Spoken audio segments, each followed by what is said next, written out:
Qual é a história que conto para vocês sobre o clima? Ah, está vendo mudança do clima, você está com o seu carro desregulado, fazendo desmatamento, poluindo bastante. Qual pode ser a história que ninguém esteja te contando? Que além das modificações em todos os planetas do Sistema Solar, aqui na Terra, um outro fenômeno muito estranho está acontecendo, que é produzido por agentes não tão extraterrestres assim. Lembram do Parravicini? Os homens vão controlar o tempo, intervenções do homem no clima. Vamos ver.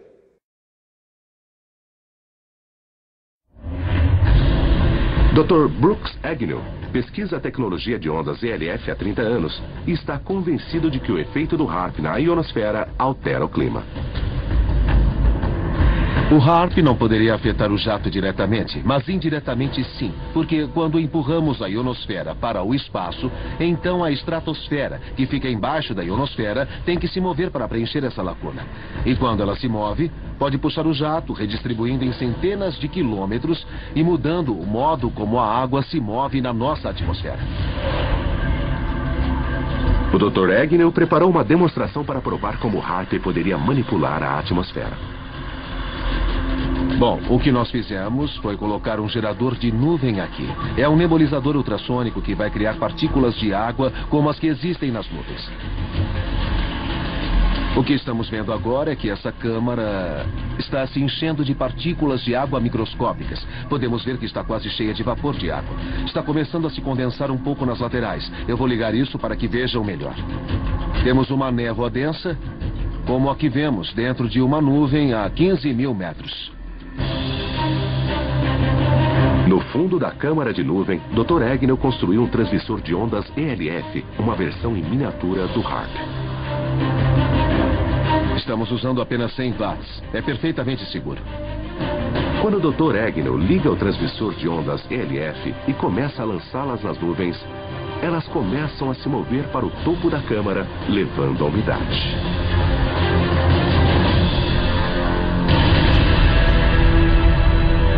Aqui embaixo podemos ver claramente uma camada sobre a antena. Ela está empurrando as partículas de água para cima.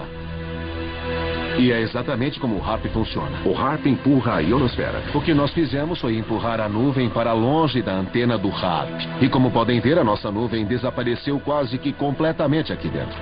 O HAARP faz exatamente a mesma coisa. Ele ioniza as partículas e as empurra para o espaço. O HAARP é um dos vários transmissores de ondas ELF que existem no mundo. Os Estados Unidos possuem e operam 3 deles. Um em Gacona, no Alasca, outro em Fairbanks, no Alasca, e outro em Arecibo, em Porto Rico. A Rússia tem um em Vassilsursk, perto de Nizhny Novgorod. E a União Europeia tem um perto de Tromsø, na Noruega. Trabalhando em conjunto, esses transmissores podem alterar o clima em qualquer lugar do mundo, mudando totalmente o rumo da corrente de jato, provocando enormes tempestades ou secas. Seria possível até mesmo direcionar um furacão aquecendo a atmosfera e criando cúpulas de alta pressão que poderiam desviar ou mudar o rumo dos furacões. Esse é um fenômeno chamado, ou um estudo, um projeto em ação, chamado HAARP. Como vocês veem a sigla, High Frequency Active Auroral Research. Aqui vocês veem uma outra daquelas imagens. Projetor de terremotos. Vocês veem um aparelho que emite onda, que gera uma alteração sísmica parecida com aquela que os terremotos produzem e que fazem tremer as torres, os prédios. Pô, mas isso produz terremoto? Vamos ver. Olha só estas imagens de nuvens, que não são naturais, obviamente. Estas nuvens não acontecem desse jeito, ou estas imagens não acontecem naturalmente na natureza. Vejam só os lugares de onde saem as ondas. Noruega, Alasca, Porto Rico, de novo no Japão, aqui o outro do Alasca, e aqui, São Luís do Maranhão. O Brasil vai ficar atrás de... Não, nós temos que ter tecnologia também. Isso aqui é no Brasil, o HAARP também. Agora aqui um depoimento. 正直、スマトラ沖地震と津波はアメリカの地震津波兵器の仕業だ言われたら、国際的な震災復興の協力体制といったって、むしろアメリカだってこんな人を登用するなんて日本国政府は何を考えてるんだと思われてしまうのではないかというふうに心配をいたします。どう思われますか、浜田政務官。総務大臣政務官、浜田和之君。お答えいたします。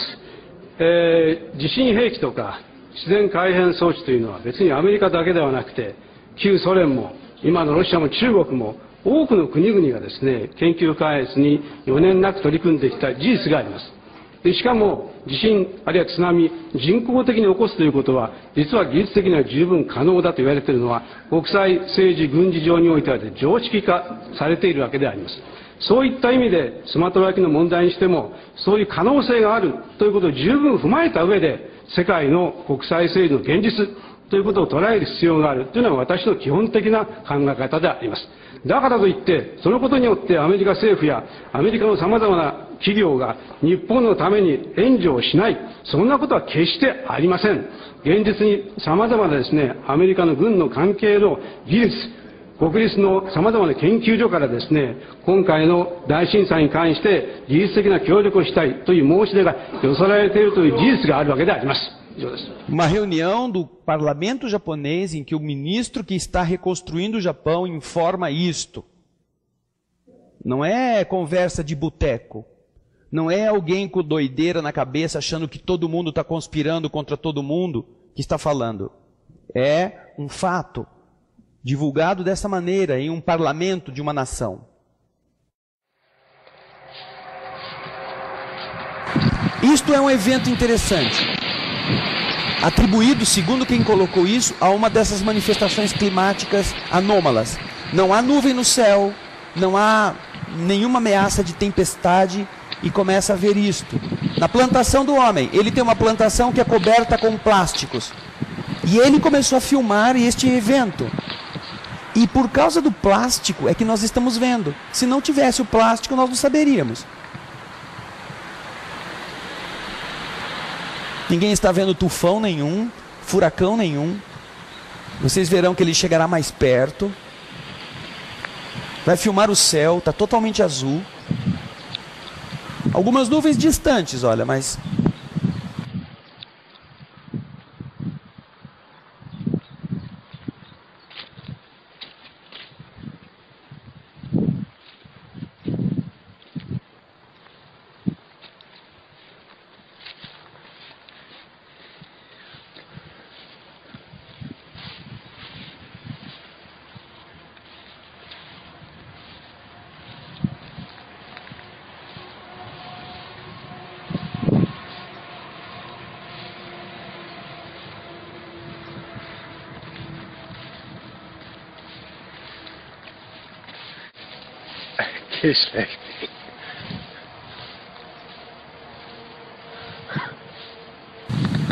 Agora ele vai chegar mais perto.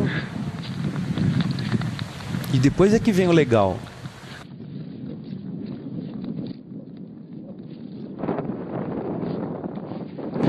Esse é o barulho do vento.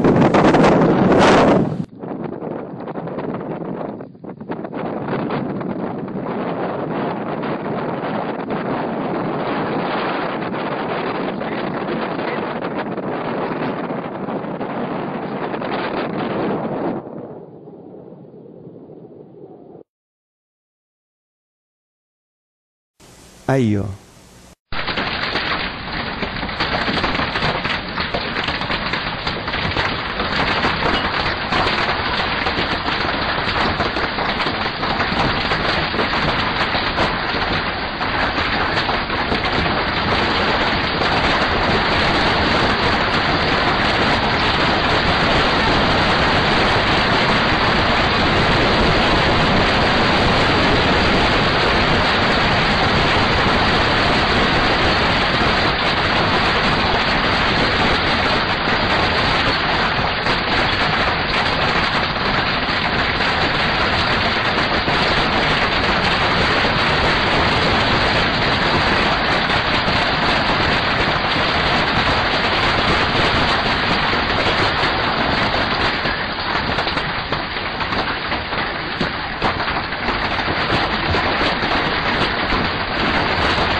Well, I figured it would.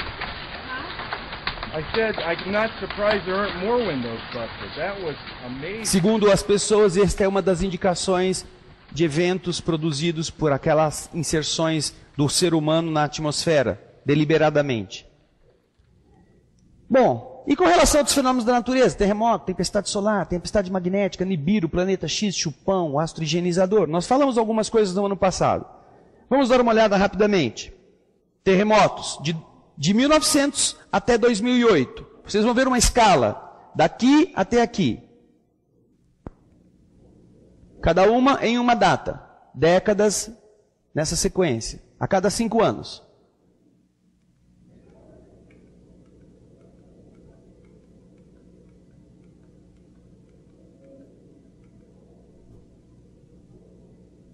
De 2000 a 2008. Um órgão oficial do governo americano sobre sismos, falando sobre quanto de terremotos nós estamos sofrendo. Aí. Tempestades, magnetosfera. O que é a magnetosfera? É um campo magnético que envolve a Terra protegendo das emissões magnéticas do Sol, sem o que nós não teríamos como viver. Nós somos protegidos pelo campo magnético da Terra, que desvia os raios. Tanto aqui você vê, ele está comprimido deste lado, e deste lado ele está expandido, porque aqui as linhas de força são levadas para o cosmos, sem problemas de pressão do magnetismo do Sol. Olha que interessante, vejam só, campos magnéticos comprimidos pelo vento solar à esquerda, aqui a Terra está bem apertadinha, e enquanto que se espalham livremente à direita, positivo ou negativo ou inverso, como queiram. Aqui é uma imagem de um site oficial, no dia 5 de agosto de 2011. 13 de fevereiro de 2012. As linhas de campo começam a se misturar. O de cima começa a vir para baixo, o de baixo começa a vir para cima. Enquanto isso, vocês começam a ver aqui como estas linhas começam a ser apertadas em relação ao centro da Terra. Maneira estranha. 23 de fevereiro, 10 dias depois desta imagem, 13, 23. Vejam o campo magnético da Terra. A pressão continua vindo deste lado. Mas o que está produzindo isto que vem deste lado? Que não deixa que os campos, as linhas de campo magnético, possam seguir livremente. E depois, 3 dias seguintes, 25 terremotos aconteceram, com estas magnitudes as maiores. Nenhuma agência científica falou nada. Nenhum cientista constatou alteração da rotina do Sol e suas explosões. Mas um carinha que está pesquisando isso disse, olha, daqui a 3 dias vai ter uma explosão solar. Daqui a 3 dias. Pois isso no dia 23 de fevereiro. Não dá para ver muito bem aí do fundo, nós vamos depois mudar essa cor aqui. 23 de fevereiro, esse investigador aqui, neste endereço eletrônico, fez uma previsão pública de que até o dia 26 de fevereiro haveria uma explosão solar. E as ondas magnéticas chegariam à Terra. E o que aconteceu? Vejam a notícia do dia 27. A explosão solar do Sol chegou à Terra e produziu esta aurora boreal. Agora, 8 de março de 2012, a posição do campo magnético à direita começa a se curvar novamente. Vejam só. Nesta condição, terremotos aconteceram nessas magnitudes. O mesmo carinha, no mesmo endereço eletrônico, fez outra previsão dizendo que nos próximos 3 dias haveria uma nova explosão solar. Here is the Earth, here is the Sun. Sol, a Terra. Now watch when this eruption hits the Earth.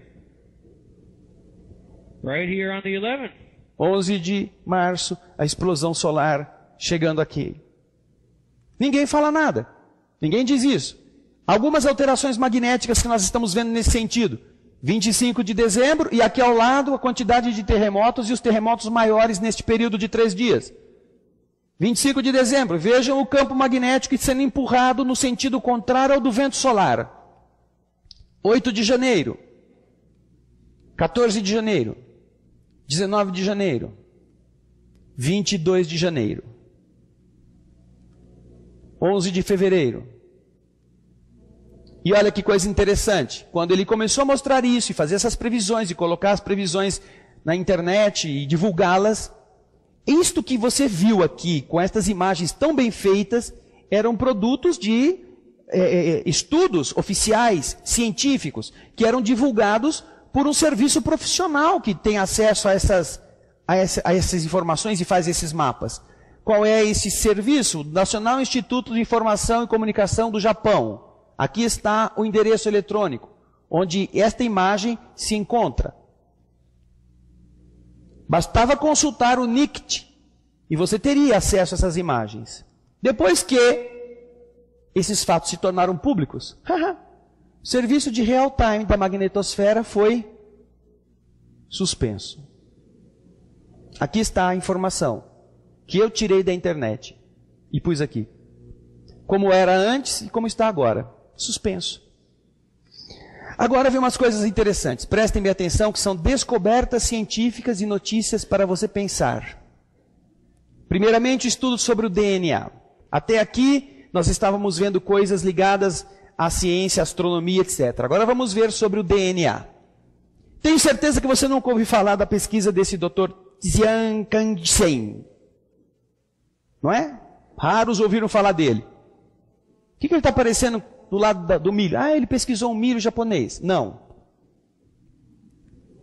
Ele é o criador do transferidor de informação biológica por micro-ondas, chamado também de gerador de torção. Este é o documento onde ele especifica a sua pesquisa, o tipo de gerador que ele criou. E este gerador faz o quê? Ele altera o DNA sem usar qualquer substância química ou ação mecânica. Gerador de torção por micro-ondas. Vocês estão vendo uma galinha e estão vendo um pé. Esse pé é de galinha? Não é. Este pé é um pé de pato. E como é que de uma galinha sai um pato? Ou um pé de pato? Este é o experimento que ele fez. O que é, eu vou explicar para vocês, para não ter que ler tudo isso aqui, mas quem quiser pode ler. Aqui é um recipiente, onde tem um gerador de micro-ondas, micro-ondas de pouca potência, e um local onde se coloca um pato. Aqui, este pentágono, ele tem as formas adequadas para potencializar a micro-ondas que é gerada aqui. E aqui são funis que recolhem estas micro-ondas através destes tubos e projetam estas micro-ondas neste recipiente. Aqui, nesta outra salinha, está uma galinha ou alguns ovos que são bombardeados por esta micro-ondas. E o que acontece quando estes ovos eclodem? Isso aqui. Não são mais ovos 100% de galinha. Tem uma mistura de galinha com o pato que estava aqui dentro, que teve o seu DNA transferido por micro-ondas para aqueles ovos que estavam no interior da galinha ou que já tinham sido postos e faltavam ser chocados. Pô, mas que coisa diferente. Meu Deus, olha, eu nunca tinha pensado nisso. É este o gerador de torção. Você também não deve ter ouvido falar do doutor cientista russo, Peter Gayarev. Dr. Gayarev, em sua pesquisa, provou que cromossomos danificados por raio-x, quando as pessoas sofrem ações de raio-x e os cromossomos podem ser submetidos a algum tipo de mutação, podem ser reparados. Eles capturaram informações de um DNA particular e transmitiram essas informações a um outro, reprogramando as células para um outro genoma. Olha só que interessante, agora foi com raio laser.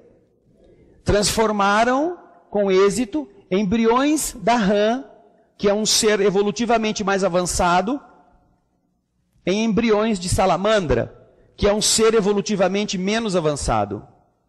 Ao transmitirem os padrões de informação do DNA, desta forma, toda a informação foi transmitida sem quaisquer dos efeitos secundários ou desarmonias encontradas quando se extrai cirurgicamente e se reintroduz genes simples do DNA. Isto é uma revolução inacreditável, uma transformação mundial e sensacional. Tudo isto pela simples aplicação da vibração. E uma outra coisa que eles descobriram neste estudo, porque é um estudo muito profundo, muito amplo, nós tivemos a sorte de ter um companheiro nosso que fez a tradução deste documento para o português e nós vamos disponibilizá-lo na internet, em português, algo em torno de 70 páginas traduzidas. Diz que o DNA não é só suscetível de ser influenciado pela luz, como ele também é suscetível de submeter-se à ação da linguagem, da palavra, da voz, dos sons que com eles se harmonizem. Colocaram um raio laser passando por um DNA, por uma célula de DNA, e o raio laser ele tomou uma forma espiralada, como a do DNA. Aí retiraram a célula e o raio laser continuou espiralado, sem voltar à sua posição original, inicial, de feixe reto, chamado de DNA fantasma, mostrando que alguma coisa interfere e eles repercutem uns sobre os outros. Embriões de salamandra passaram por esse aparelho de laser desenvolvido, a luz do laser passou pelos embriões da salamandra e foi projetado sobre os embriões de sapo que nasceram salamandra. Não nasceram mais sapo. O DNA pode ser alterado por sons, inclusive da linguagem falada. Garayev e seus colegas exploraram o comportamento vibracional do DNA. Em resumo, cromossomos vivos funcionam como um computador holográfico, utilizando raio laser endógena de DNA. Radiação laser endógena de DNA.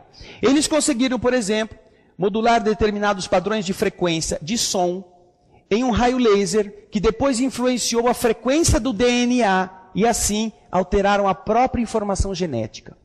Uma vez que as estruturas básicas dos pares alcalinos do DNA e da linguagem são semelhantes, nenhuma decodificação do DNA é necessária, não precisa fazer nenhum processo químico para isto. Pode-se simplesmente usar palavras e sentenças da linguagem humana. Isso foi comprovado experimentalmente. A sequência do DNA vivo sempre reagirá aos raios laser que foram modulados pela linguagem, e até mesmo ondas de rádio, se as frequências apropriadas, o som, estiverem sendo usadas. Com isso, explicam-se as afirmações da hipnose e semelhantes, que podem ter efeitos tão fortes nos seres humanos e nos seus corpos. Isso é inteiramente normal e natural para o nosso DNA reagir à linguagem. Quando você elogia uma pessoa, quando você critica uma pessoa, quando você xinga, quando você age de uma forma violenta ou gentil, isto modifica as coisas, mais do que nós estamos pensando.